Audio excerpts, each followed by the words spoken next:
uh, we're so touched sa lahat po ng mga special numbers.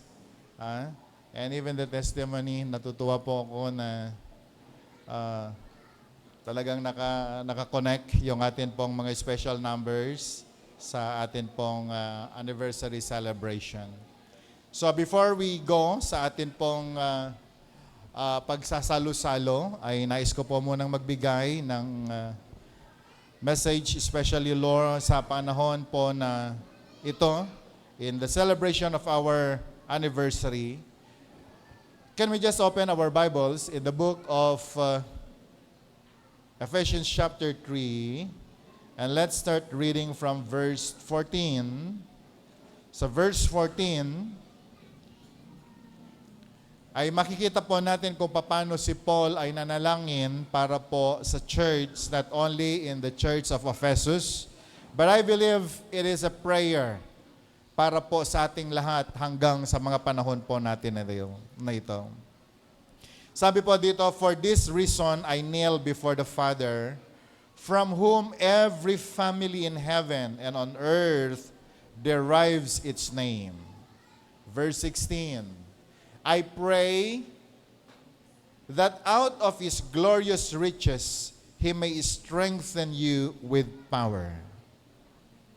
Nakakatuwa po yung prayer po ni Paul para po sa ating lahat. Ganito po siya nagpray para sa iyo.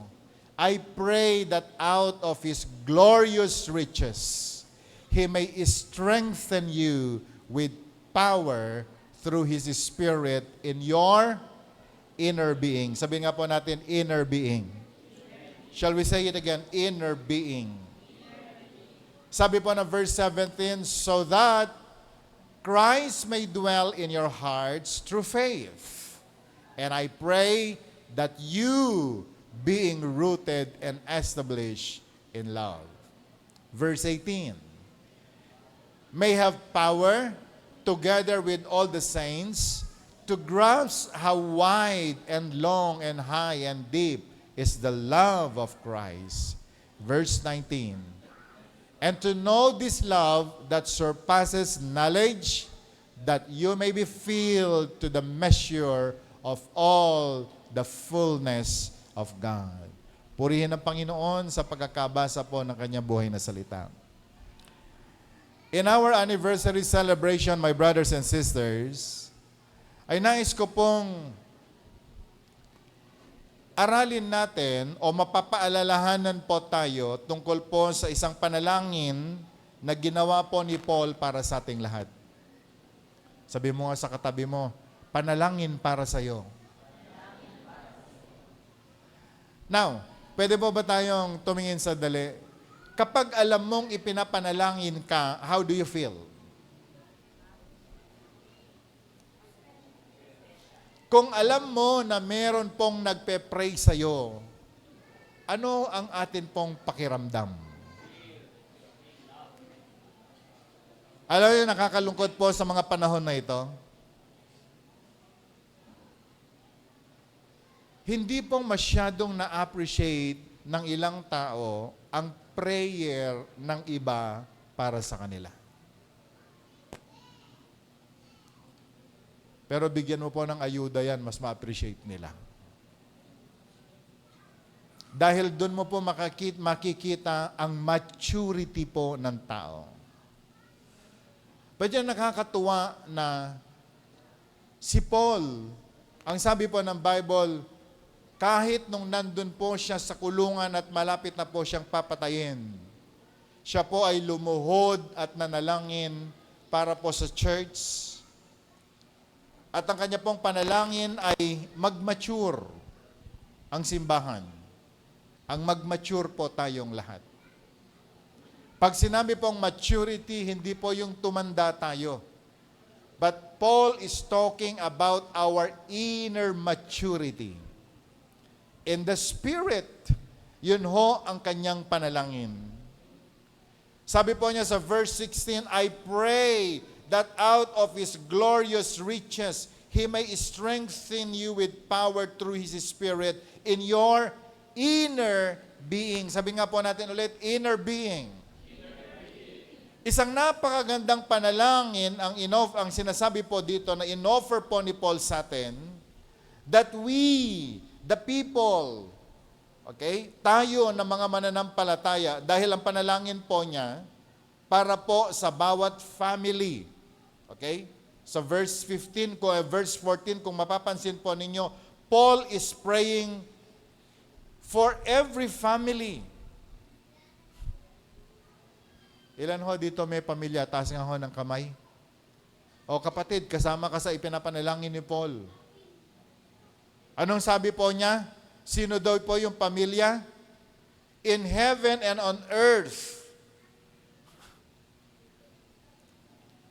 At yan ang nakakatuwa na meron pong tao na nagpe-pray sa atin. Ito po ang isa sa dapat ma-appreciate po ng church. Na maunawaan po natin, naintindihan natin, ma-discover po natin na meron pong nagpe-pray sa atin.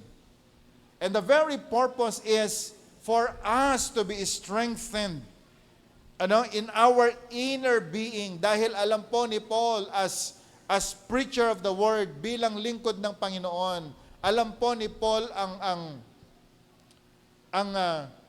yung pong pagkatao ng tao. Dahil kahit ano po ang laki ng isang tao, gaano man tayo kayaman, gaano man tayo ka-establish, but our inner man is not strong, whether you like it or not, believe it or not, very soon you will fall. So parang kahoy po yan. Kapag yung loob ng kahoy ay hindi po ganon katibay at katatag, yun pong pagkakatayo po niya ay hindi po ganon ka-establish. Pagdating po ng panahon na meron pong bagyo, babagsak po yan. But Paul is talking about the importance of our inner being. At sabi po niya, that we may be strengthened with the power through His Spirit.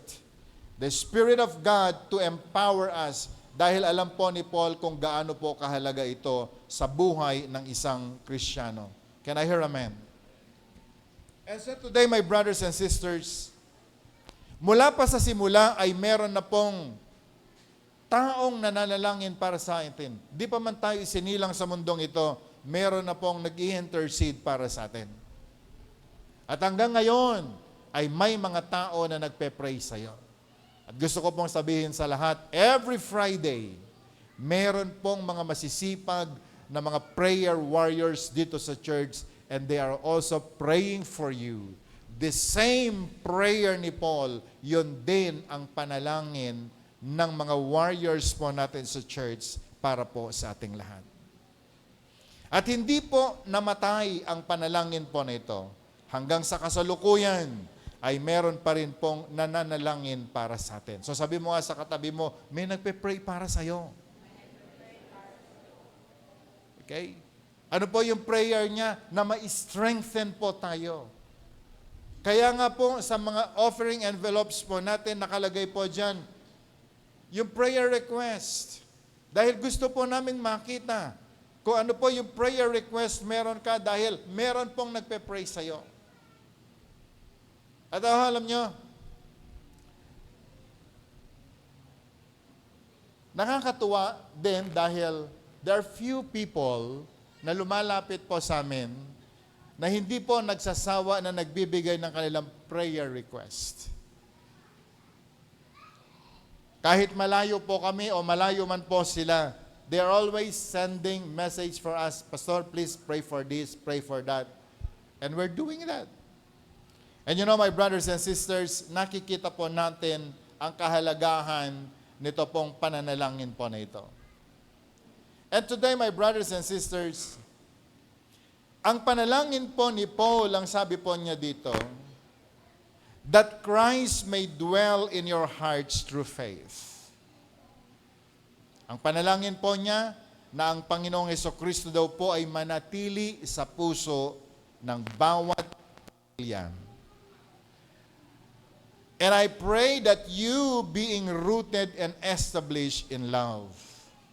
One of the prayer ni Paul at sabi po niya na ang tao ay maging rooted at ma-establish sa kanya pong pag-ibig, sa pag-ibig ng Panginoon. And in verse 18, at ito po yung theme na ginamit po natin ngayon, that we may have power together with all the Lord's holy people. Can we read this part? May have power together with all the saints to grasp how wide, how long, how high, and deep is the love of Christ. Walang pinipili ang Panginoon. Kalooban po niya na lahat daw po tayo, we shall grasp the wide and long and the high and deep, the love of Christ. Ito po ang nais ng Panginoon at ito po ang panalangin ni Paul. Today, my brothers and sisters, gusto ko pong maintindihan ng bawat isa sa atin. 21 years na po tayo nagsasama-sama sa pagpupuri sa Panginoon. And God is expecting na tayo po after this anniversary, hindi na po tayo magiging katulad ng dati. Can I hear amen? 21 na po ang church. Kumbaga ay magde-debut na po ang church na ito. Kung sana ay binata ay 21, mukhang pwede nang mag-girlfriend at pwede na siyang humarap sa mas mabigat na responsibilidad. At ito po yung church natin, mga kapatid. But you know, sa prayer po ni Paul, kung babasahin po natin, kung i-interpret po natin ang panalangin ni Paul, sa pagmamature na kanya pong pinapanalangin sa church, we really need the supernatural power ng atin pong Panginoon. We need the supernatural power of God if we really want to grasp the infinite and the multi-dimensional vastness ng pag-ibig ng Panginoon. Madali sabihin na mahal ako ng Diyos. Madali sabihin na naintindihan natin ang pag-ibig ng Panginoon. Pero alam nyo kapatid, hindi po matapos na nakita at naintindihan natin ang pag-ibig ng Panginoon. Kinakailangang mag-grasp mo po ito. Kaya nga po, in our anniversary, nung tinatanong po ako ng mga organizers ng anniversary, ano ang theme natin? Yan ho nilagay ko. Grasp how wide and long and high and deep is the love of Christ. Sabihin nga po natin, grasp. Marami pong mga tao nakarinig na ng pag-ibig ng Panginoon. Marami pong mga tao nakita na ang pag-ibig ng Diyos. Pero hindi po lahat nag-grasp nila ang pag-ibig ng Panginoon. Hello? May kausap pa rin po ba ako? Parang sa bahay lang din. Madalas sinasabi ng mga magulang natin, mahal ko kayo. Mahal kita. At madalas sinasabi sa atin yan, naririnig natin. May ginagawa ang mga magulang. Pero bakit may mga anak para bang baliwala ang pag-ibig na ibinibigay ng mga magulang sa kanila? Sapagkat hindi po nila ito, ano ba sa Tagalog ang grasp? Hindi nila nakamit. Hindi nila naangkin. Hindi nila naari. Hindi nila naranasan ang pag-ibig na ito. Maging sa mag-asawa, listen very carefully. Madali sabihin ang I love you. You delivered the message. Pero minsan, yung grasping the love na ibinibigay po sa atin ng mga asawa natin, dun po natin namimisyon. And so oftentimes, we have the feeling na nagmamahal, parang taken for granted ang pag-ibig na ibinibigay sa atin. Can I hear amen? I was so touched with the testimony of Jen and Dave. Sa totoo lang, ang dami rin pong dumating sa team home.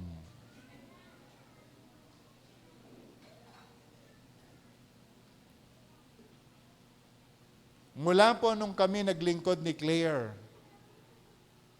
nag-alok na kami ng pag-ibig sa napakaraming mga tao.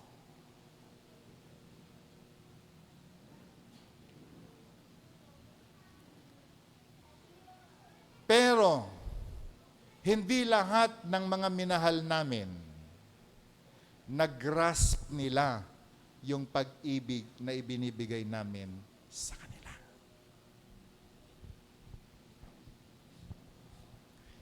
We invested so much of our time. We invested so much of our resources for loving people. But only few grasp the love na naibibigay po sa kanila. Siguro kung susuruin ko, Jen and Dave, siguro sabihin ko, baka pang 15th generation na kayo.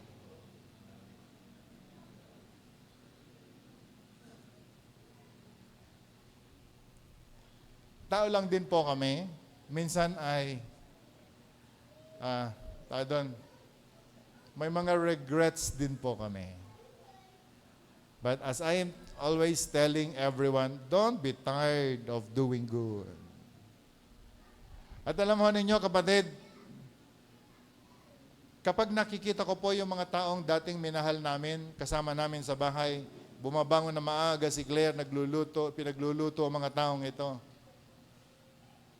Kinakat po namin yung mga budget namin para lamang pagkasyahin, para lamang matanggap,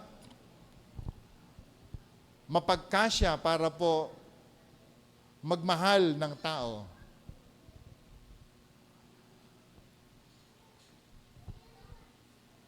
But many of them, hindi nila nag-grasp yung pag-ibig na ito.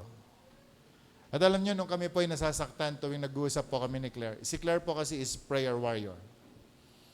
At madalas siya po yung lumuluhod at nagpe-pray para po sa mga team bahay.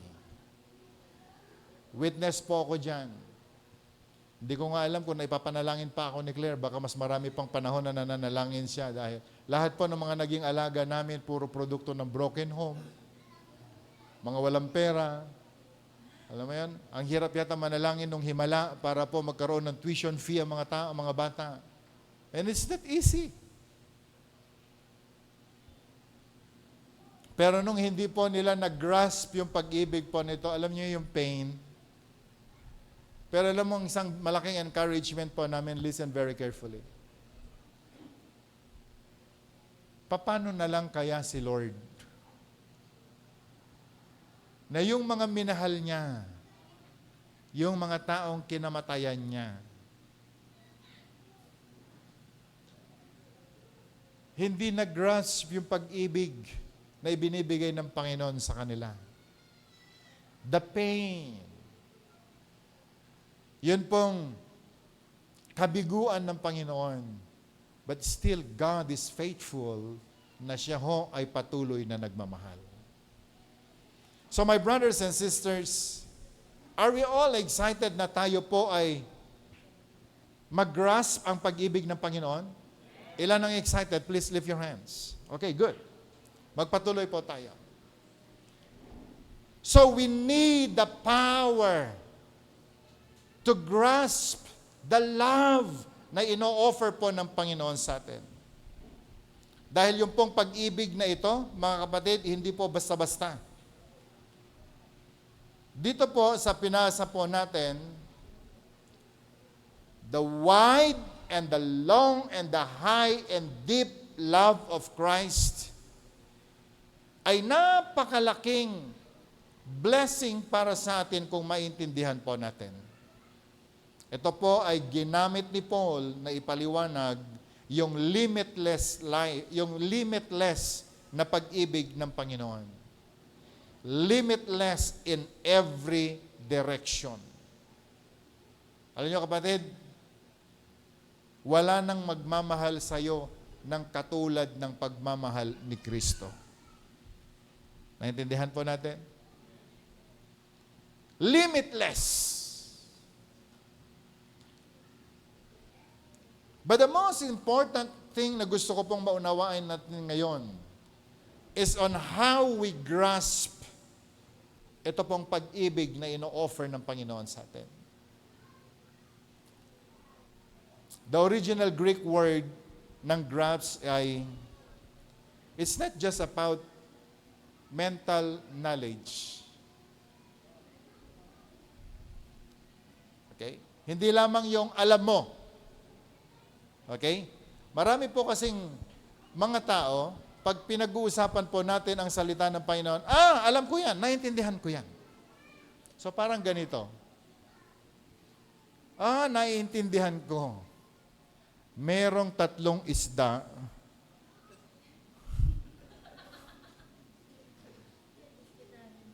Nakikita nyo po ba? Ilang isda nakikita nyo? 4.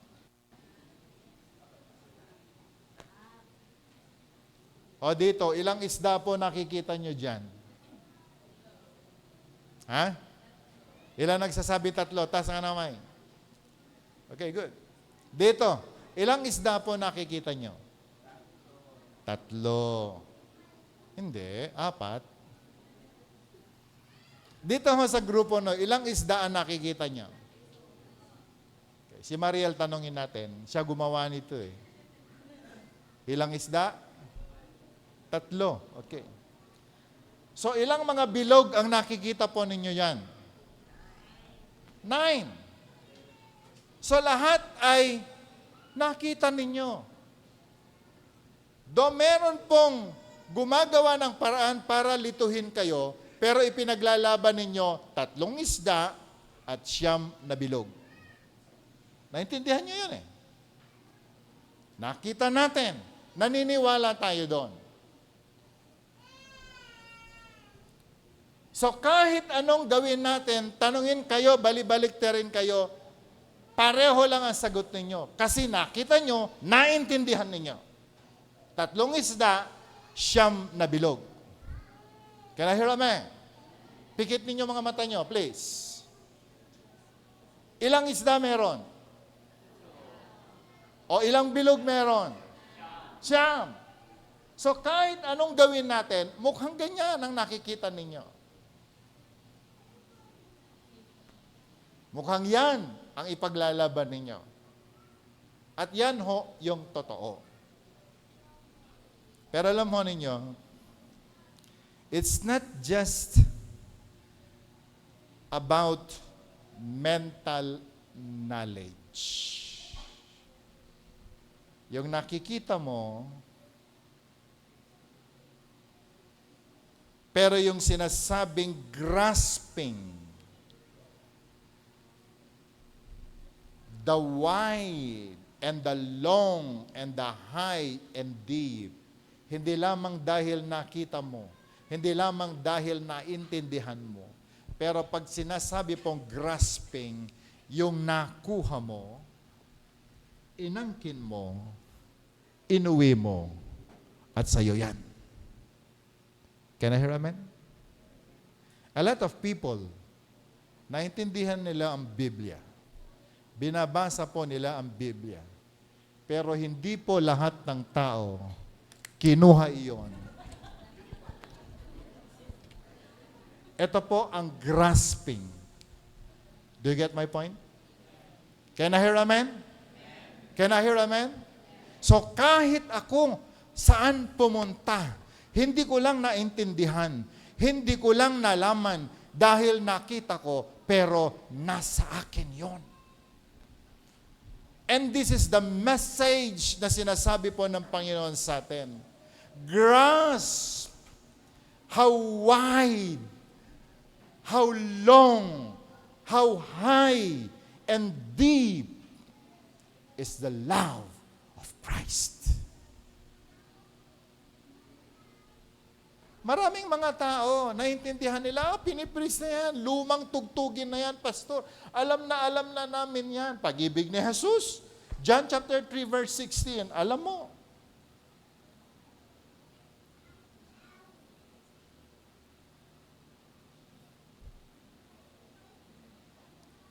First Corinthians chapter 13, alam mo. Ang Romans na sinasabi niya, ang pag-ibig ng Panginoon sa iyo, no one can separate us from the love of Christ. Pero, nag-grasp mo ba? Hindi. Kaya konting kibit lang ng kaaway, nagtatampo ka, nawawala sa iyo yun eh. Konting pagsubok lang, nawawala ka rin. Naintindihan natin? Pero alam mo, Jen, tumayo ka nga. Nagmahal ka, di ba? Pero sinabi namin, mali. Dahil galing ka na doon, dapat mo pa bang ulitin? Pero dahil nag-grasp niya ang pag-ibig ng Panginoon, nagtampo ba siya? Nawala ba siya sa team home? Nagrebelde po ba siya? Nagdedebate kami. Minsan alam kong nasasagasaan siya sa mga sasabihin ko.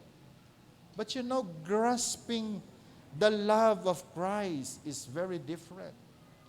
Can I hear amen? Dave, tayo ka. Nag-grasp niya ang pag-ibig ng Panginoon. Marami siyang bisyo. Tuwan-tuwa siya sa kanyang Dota. Pero nung sinabi ko sa kanya, wala kang mararating kung laging Dota ang inaasikaso mo. Humiwalay ka ba? Nagtampo ka ba sa akin? Nagtampo ka ba sa Diyos? Umalis ka ba sa 611? Meron siyang ni-reveal sa akin pero hindi ko i-reveal sa inyo. Ni-reveal ba niya? Confused din siya nung araw. Pero alam mo,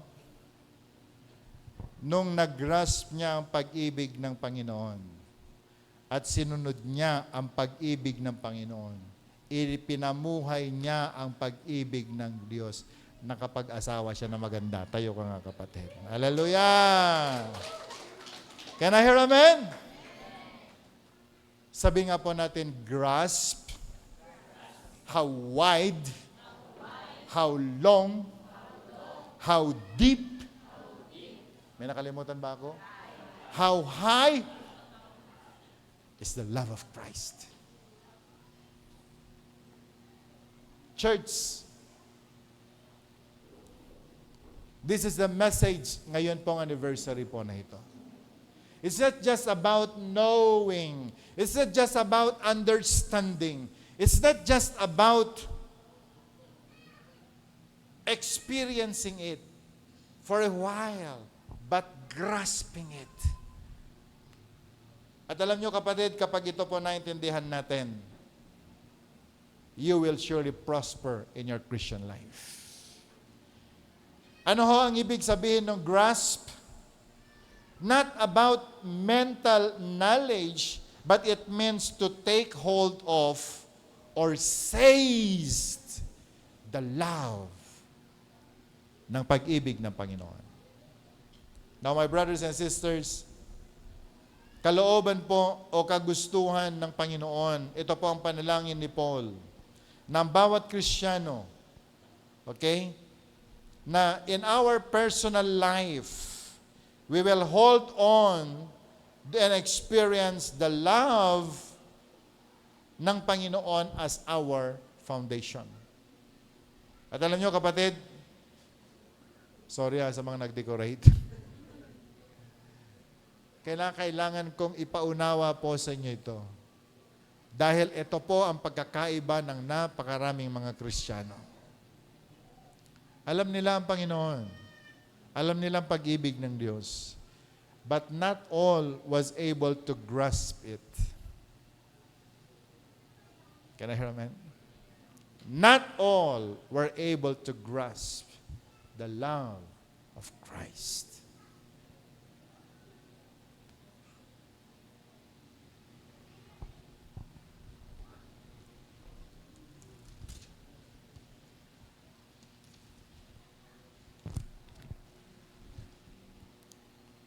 Yung pag-ibig po na ito, sabi po ng verse 19, sa verse 19 muna tayo pumunta.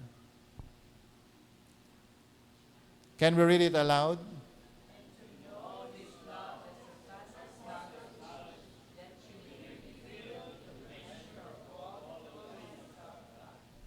Can we read it again? And to know this love that surpasses knowledge, that you may be filled to the measure of all the fullness of God. Kung maintindihan lamang natin ang salita ng Panginoon, the grasping of the love of Christ, the deep and wide na pag-ibig ng Panginoon. Ano ang sinasabi po niya?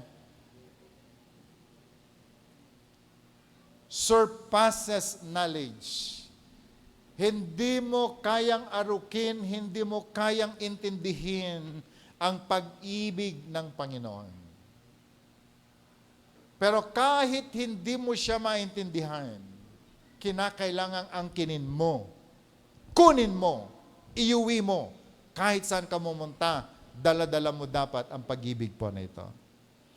Alam mo kung ano magiging resulta niyan sa buhay ng isang tao? Sabi po ng Bible, you will be filled doon po sa fullness ng Panginoon. Sabihin nga po natin, fullness ng Panginoon. Say it again, fullness ng Panginoon. When you grasp the love at nilagay mo sa buhay mo, kapatid, hindi na ikaw ang pinag-uusapan natin. It's already about the fullness of God. Life will change. Ang pananaw mo sa buhay ay magbabago. Ang dimension ng pag-iisip mo ay magbabago. Alam niyo kung bakit? Dahil ang pumupuno na po sa atin, hindi na po yung head knowledge natin, hindi na po yung talino natin, kundi yun pong wide and long and high and deep love ng atin pong Panginoon. Can I hear amen? Can I hear amen? Can I hear amen? Kikita niyo po itong ulo na to? Ganito lang ho ito kaliit. Pero kapag nag-grasp mo ang pag-ibig ng Diyos, kung gaano kalalim ang pag-ibig ng Panginoon, it surpasses all understanding. The very finite understanding na meron ka, magiging infinite. It's not because of you, but because of the love of Christ. Can I hear amen? Can I hear amen? Mga estudyante, pwede ba makinig? Algebra na napakahirap.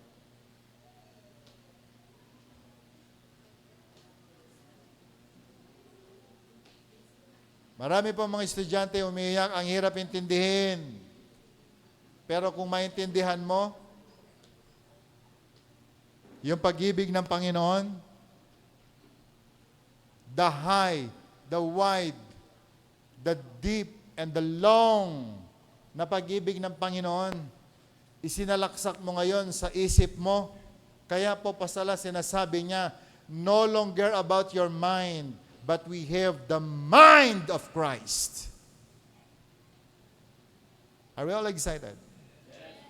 Can I hear amen? Can I hear amen? Mga tatay, pagod na pa tayo sa kaiisip, kadidiskarte, paano natin itawid ang atin pong mga pamilya. Madali sabihin, pagod na ako, surrender na ako, wala na akong magagawa. But if we grasp the love of Christ, yung sinasabi po ni Paul, grasping the love of Christ. At kapag yun ay kinuha mo, hindi mo lamang nakita, kundi kinuha mo.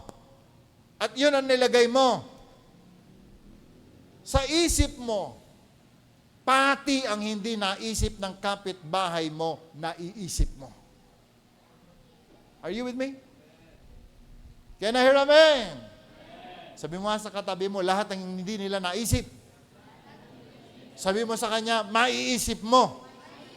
Sabi mo sa kanya, dahil ang pag-iisip mo, hindi na katulad ng dati, kundi binago na ng Panginoon. Are we all excited? Can I hear amen? Can I hear amen? Lagi po tayong emotional. Lagi tayo nagsasabing, pagod na akong magmahal. Durog na ako. Ano pa ba yung mga drama?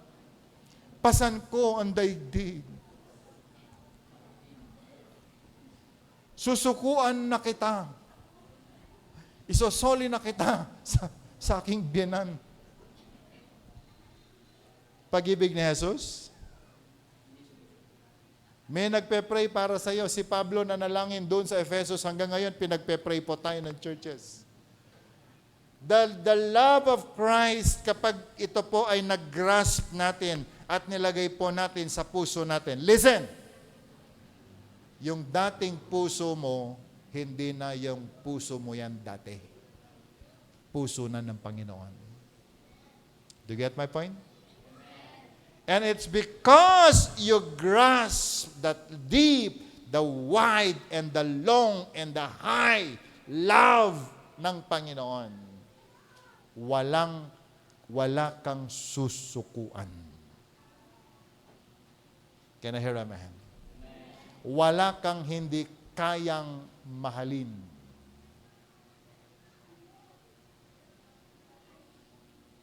Naintindihan po ba natin? So my brothers and sisters, in our anniversary celebration, gusto ko pong maunawaan natin ang bagay po nito. The love that surpasses knowledge. That even though Christ's love is logically infinite and humanly impossible, na imposibleng maunawaan mo ang pag-ibig ng Panginoon. Pero alam mo, ito po ang pinagpe-pray ni Paul. That we shall grasp the love of Christ. Okay? Imposibleng magaya natin ang pagmamahal ng Panginoon. Imposible. Si Lord lang yan. Pero pinag-pray ni Paul eh. Sabi mo nga sa katabi mo, pinag-pray ka ni Paul. Na yung pag-ibig mo ay katulad ng pag-ibig ng Panginoon. Ibig bang sabihin, si Paul nonsense yung kanyang pinag-pray?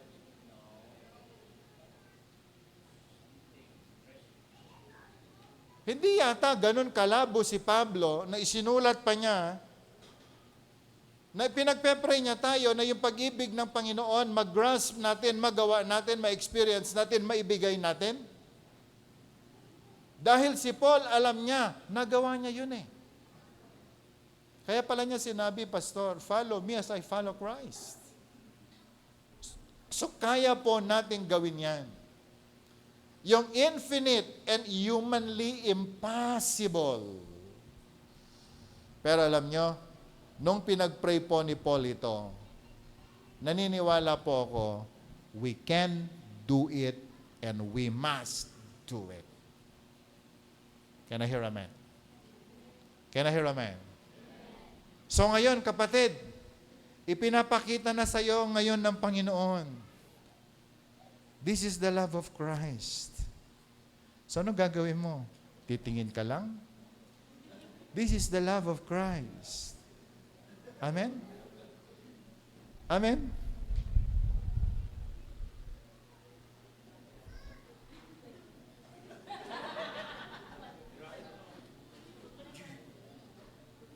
This is the love of Christ.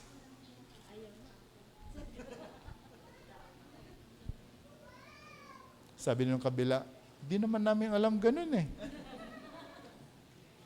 Pero may gumawa. Naunawaan natin? Can I hear amen? Kasi sa minsan tayo po mga tao, masyado tayong polite. Di ba? Pag inalokan ka, gusto mo ng ice cream? Sabi nung iba, hindi, okay lang ako. Kahit mo timangan, nabsugak pa eh. Ngayon, sa totoo lang, naghahabulan na yung mga bulati mo. And you know, kailan ka ba maging totoo? Tapikin mo nga yung katabi mo, kailan ka maging totoo?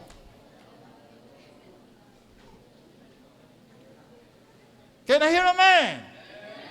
Can I hear a man? Minsan tinatanong ka na nung babae, crush mo ba ako? Sasabihin mo, oh, wow. Kasi parang tingin mo hindi naman ako cheap. Pero hindi po masama ang magsabing, oo, crush kita. Pero, hindi pa napapanahon. Can I hear amen? Can I hear amen? The love of Christ. Amen? Kabastusan ba yon? Hindi! Kasi, naiprophesy na merong pag-ibig na darating. And the only thing that you need to do, you need to take it. Can I hear amen? Because if you will not take it, aaliwin ka ng demonyo, uy, patutulugin ka. Can I hear amen? Lalagyan ka ng doubts. Sa akin ba talaga yan, Lord? Baka para sa iba. And you know, only those who can grasp.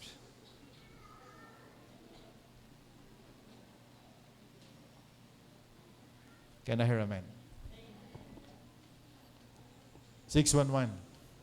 21 years ka nang naglalakbay.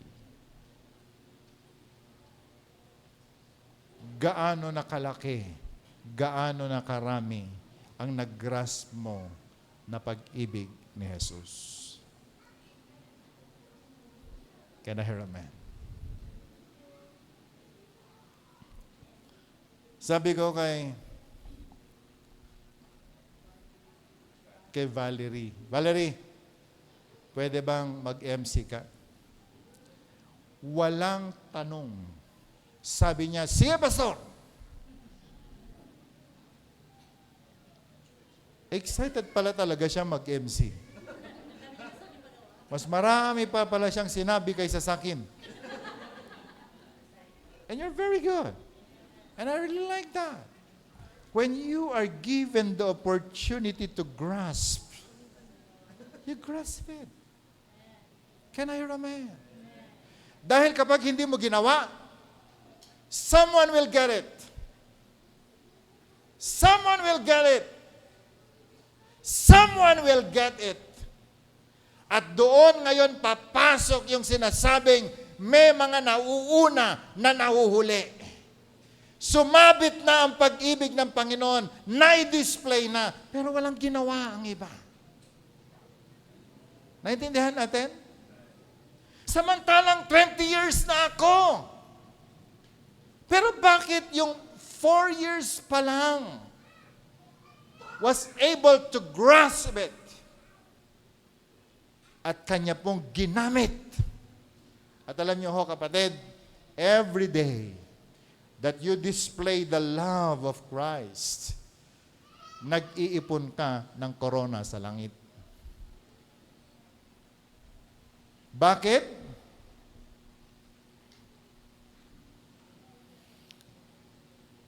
Verse 19, ang sabi po dito, to know this love that surpasses knowledge, that you may be filled to the measure of all the fullness of Christ, of God. Now, my brothers and sisters, grasping this love is the gateway to being filled with all the fullness of God. Ilan ho sa atin dito ang gustong mapuno ng pagka-Diyos ng Panginoon? Lift your hands. Can I hear amen? Can I hear amen? So parang ganito. Ay no. Maliit. Pasensya na ho kayo.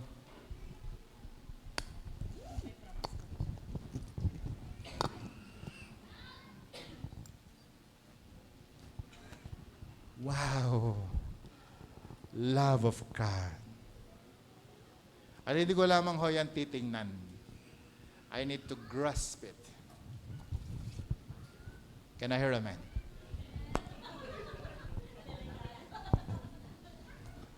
Pak na to. Wow! Love of Christ. I need to grasp it.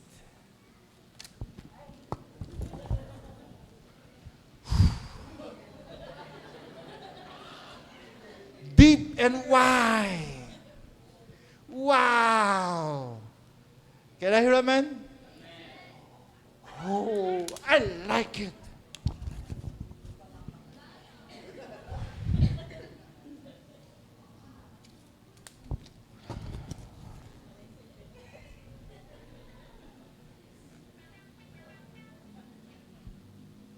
Naintindihan natin?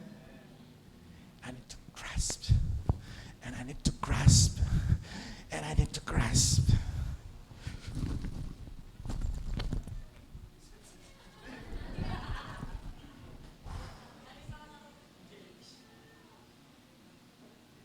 Can I hear amen? Can I hear amen? Kapatid, ganito ka dapat. Ito dapat mo kinakailangan gamitin yung Sharon Spirit. Hindi yung pag-birthday at may okasyon. Do you get my point? When you go to the kingdom of God at nakikita mo ang pag-ibig ng Panginoon, you grasp it. You grasp it. You grasp it until the fullness ng Panginoon ay nasa iyo. Are you with me? Can I hear amen? Can I hear amen? Alam mo, pangako ng Panginoon, siksik, liglig, at umapaw. Di ba dapat dito mo gamitin yon? And the love of Christ na ito, isang araw, bit-bit mo. Love of Christ. Love of Christ. Amen? Love of Christ. Do you get it? And that love of Christ. And then the love of Christ. At kapag ikaw ay lumakad na sa sanlibutan, ang nakikita na po sa iyo, it's no longer you, but the love of Christ. And then I go back to the presence of God again. Hindi lang ako excited that I see the love. I need to grasp it. And I need to grasp it. I need to grasp it.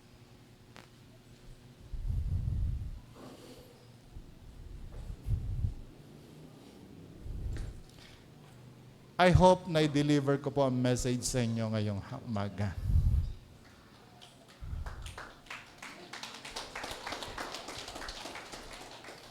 For 21 years na naglakbay po tayo.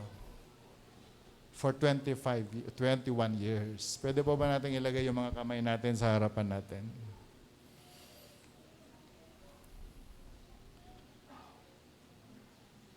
How many were you able to grasp? How much were you able to grasp?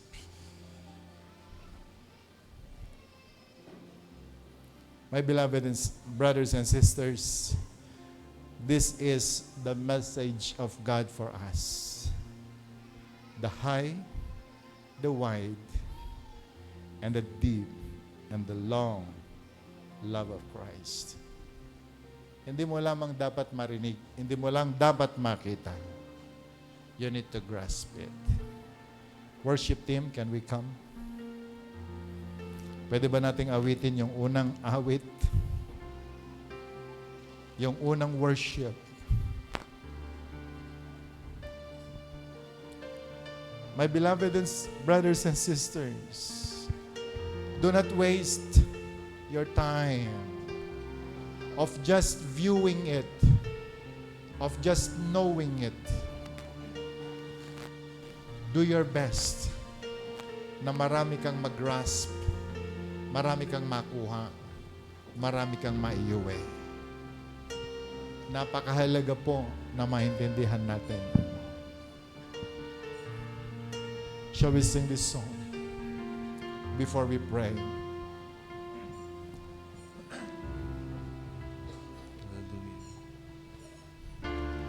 Call me out upon the waters, the great unknown, where feet may fail. And there I find you in the mystery, in oceans deep, my faith will stand. You call me out upon the waters, the great unknown, where feet may fail. And there I find you in the mystery, in oceans deep, my faith will stand.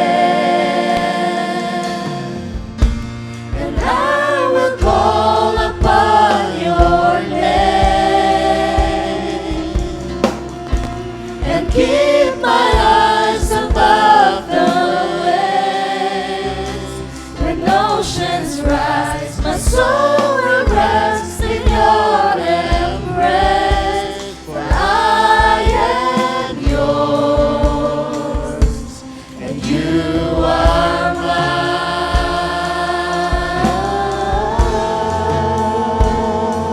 Shall we all rise? Let's worship the Lord together.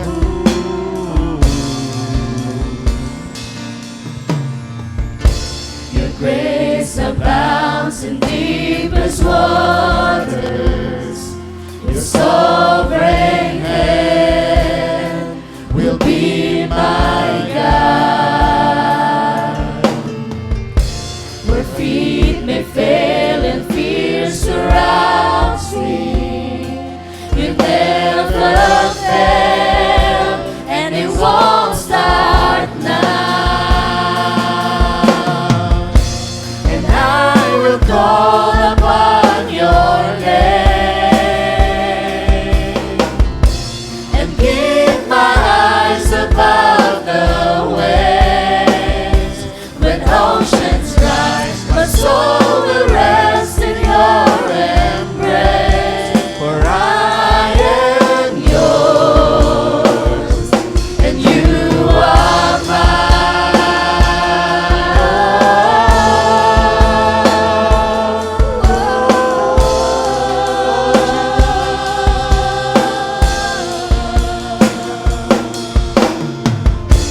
Spirit, lead me where my trust is without borders.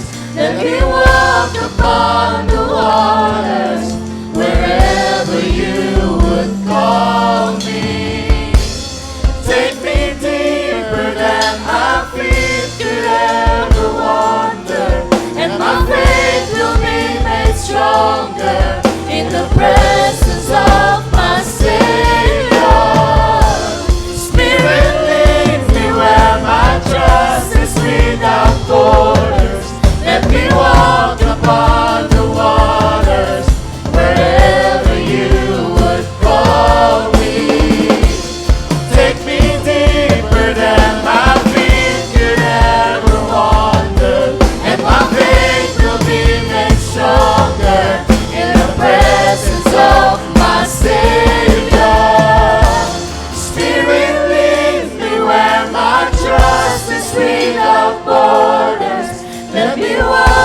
upon the waters, wherever you would call me. Take me deeper than my feet could ever wander, and my faith will be made stronger in the presence of my Savior. Spirit, lead me where my trust is without borders. Let me walk upon the waters, wherever you would call me. Take me deeper than my feet could ever wander, and my faith will be made stronger in the presence of my Savior. Spirit, lead me where my trust is without borders. Let me walk upon the waters, wherever you would call me. Take me deeper than my feet could ever wander, and my faith will be made stronger in the presence of my Savior. Spirit, lead me where my trust is without borders. Let me walk upon the waters, wherever you would call me. Take me deeper than my feet could ever wander, and my faith will be made stronger in the presence of my Savior. Spirit, lead me where my trust is without borders. Let me walk upon the waters, wherever you would call me. Take me deeper than my feet could ever wander, and my faith will be made stronger in the presence of my Savior.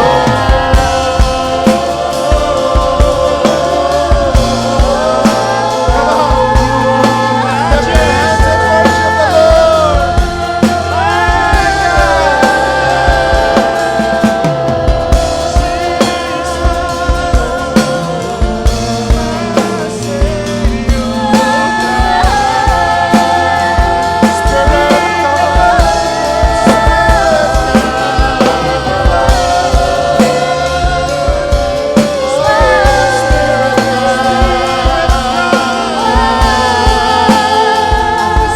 Oh, cry to the Spirit.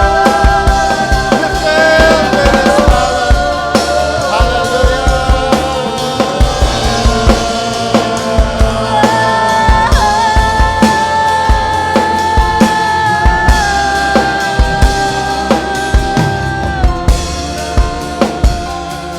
Can we just lift our hands? Worship the Lord. Sing it again. Spirit.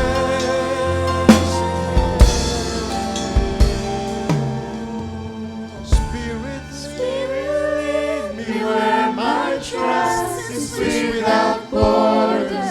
Let me walk upon the waters, wherever you would call me.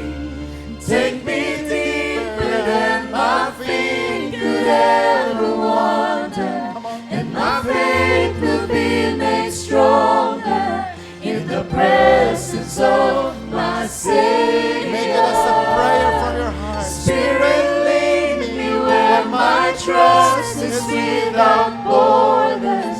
Let me walk upon the waters, wherever you would call me. Take me deeper than my feet could ever wander, and my faith will be made stronger in the presence of my Savior. Another whisper, can we do it? Spirit, lead me where my trust is without borders. Let me walk upon the waters, wherever you would call me. Take me deep could ever wander, and my faith will make me stronger in the presence of my Savior. Church, before we sing this song, listen. God is guiding us always. Na kahit nakaharap na po tayo sa mga dead ends po natin, katulad ng ginawa niya kay Moses at sa mga taga-Israel, He can create a super highway in the midst of the sea. For everywhere, every time, ng Panginoon nais kanyang ilig sa isang bagay, He will always make a way. The Israelites crossed the Jordan River in the leadership of Joshua. Again, the Lord divided the Jordan.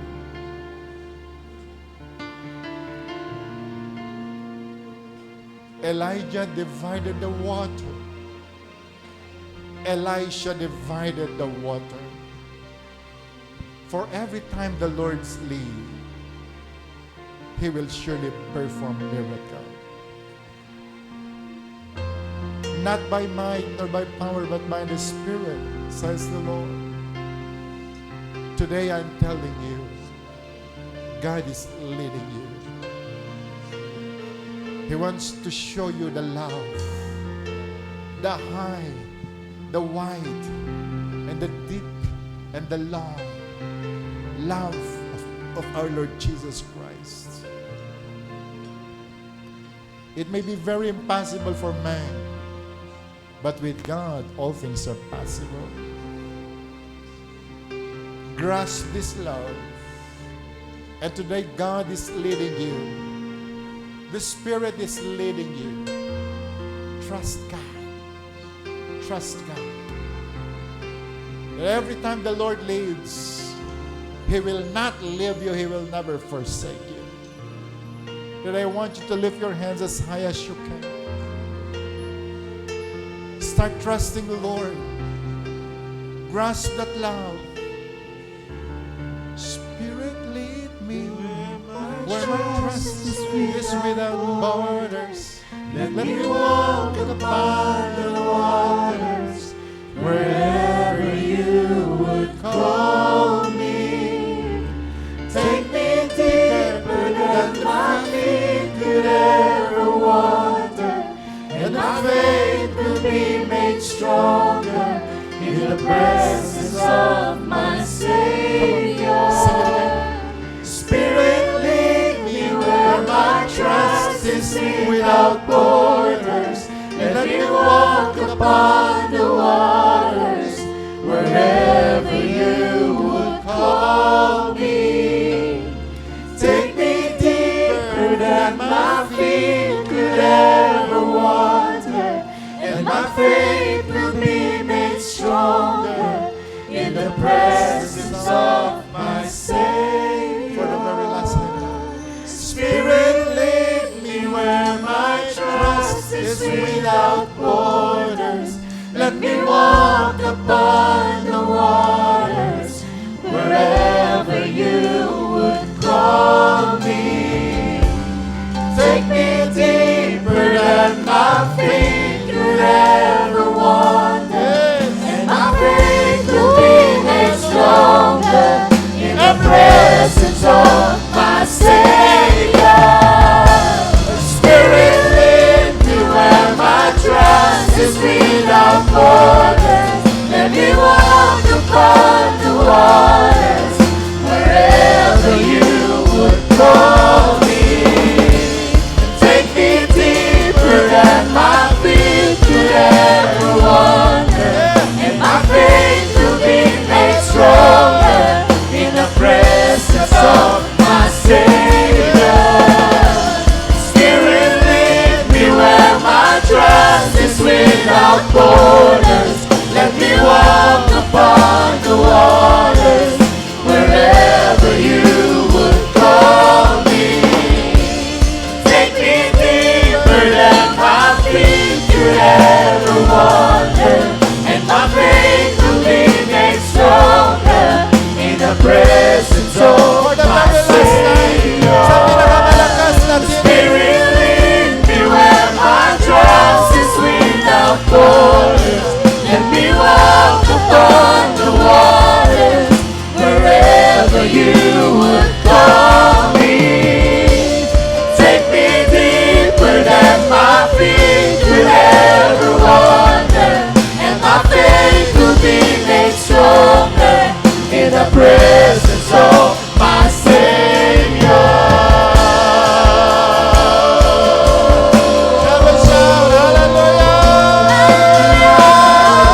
God, we thank you for your love. Thank you, Jesus, for what you have done. Thank you, Holy Spirit, for the power. Thank you, God, for that high, the wide, and the deep, and the long love of Christ. Hindi lamang namin nakita, Panginoon. Hindi lamang namin naunawaan. But today we were able to grasp it in the name of Jesus. So today, O God, salamat sa oportunidad na binigay mo sa amin. Uuwi kami, Panginoon, ng may pag-asa. That our lives, O God, will never be the same again. Because today we were able to grasp that love.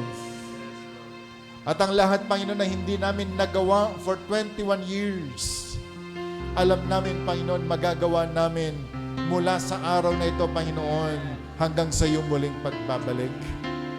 And so, Lord, today, in the name of Jesus, thank you for this celebration, for the 21 years of your faithfulness.